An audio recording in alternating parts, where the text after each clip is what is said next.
Resulta que cuando llegó la música de los Beatles a Colombia, la primera vez que yo escuché rock and roll, esto fue aproximadamente en el año 1963, 62, 63, comencé a escuchar música de rock and roll. Antes de eso, realmente crecí y en mi casa se oía música clásica. Mi madre siempre tenía la emisora de música clásica. Radio Sutatensa. Radio HJCK El Mundo en Bogotá. ¿Sí? Entonces, bueno, ahí comencé a tocar. Tuve oportunidad de reunirme con varios muchachos de mi edad y comenzamos.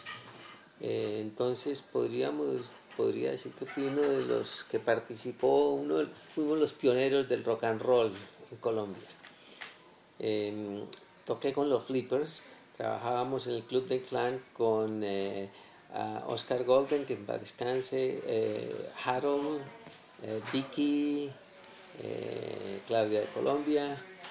El Club del Clan era con Alfonso Lizará. Lo más interesante de tocar rock and roll era poder estar con los muchachos que podían tocar y desde luego el acceso a las chicas. De repente no teníamos que trabajar tanto, sino ya ellas venían. Era la parte más graciosa de todo eso. Bueno, entonces anyway, comenzamos a tocar, fuimos parte del movimiento pionero del rock and roll en Colombia. Había una serie de grupos, los Flippers, los Speakers, los Ampex, los Yetis, después Time Machine, los Strix, y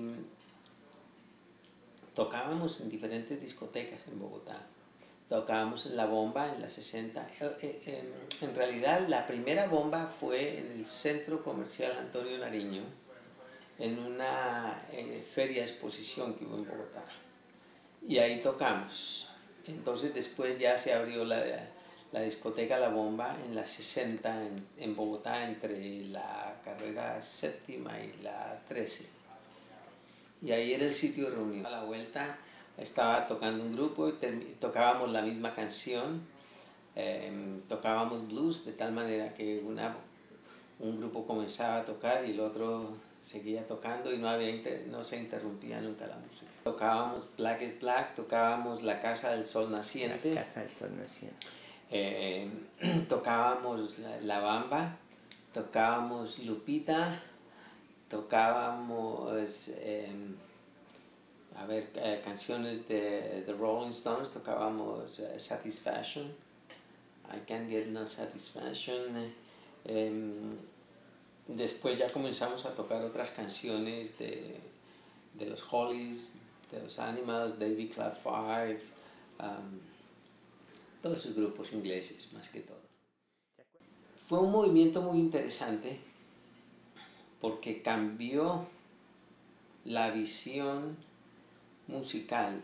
Los muchachos que comenzamos a tocar rock and roll no éramos simplemente, la gran mayoría no éramos simplemente hippies, éramos estudiantes de música en serio, ¿sí? Y nos preocupábamos de entender el aspecto armónico, el aspecto melódico. La parte del inglés ayudó mucho, porque en realidad aún así que cantábamos español, tocábamos y se interpretaban las canciones en español, se hacían en inglés también. Y muchas de ellas se hicieron por fonética, ¿sí? Y se grabaron y sonaban muy bien.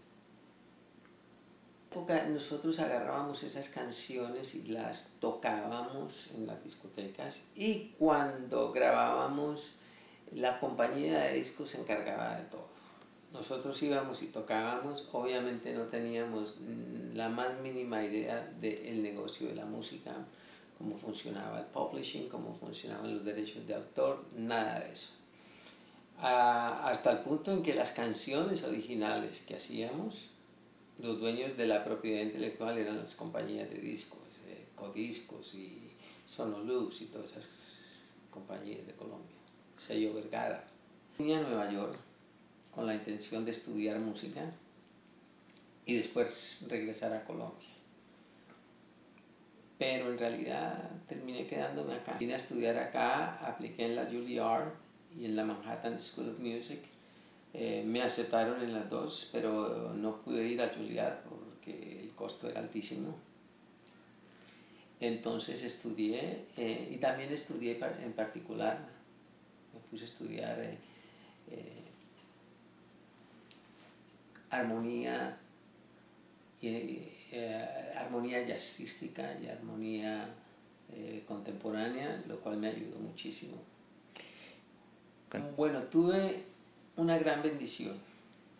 Cuando yo llegué a Nueva York el 21 de julio de 1968, a los 2 días mi hermano mayor que vivía acá me llevó a una discoteca que quedaba a 2 cuadras de la casa, donde había un grupo de rock. Ahí llegué y de una forma u otra con mi poco inglés que hablaba, sí podía hablar inglés, el inglés básico del colegio. Entonces ellos no tenían bajista. El organista tocaba el órgano y tocaba los bajos con la mano izquierda, pero tocaba muchos acordes equivocados.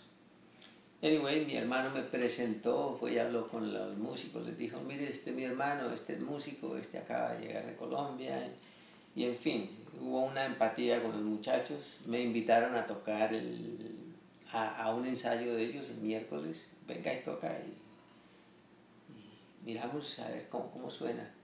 La cuestión es que cuando toqué, de inmediato me ofrecieron trabajo, ¿quieres tocar con nosotros? Y comencé a trabajar. Tocábamos 2 o 3 días por semana, me pagaban $20 por cada noche. Entonces estaba feliz porque me ganaba 60, $80 todas las semanas y era una maravilla poder trabajar tocando y ganando esa plata.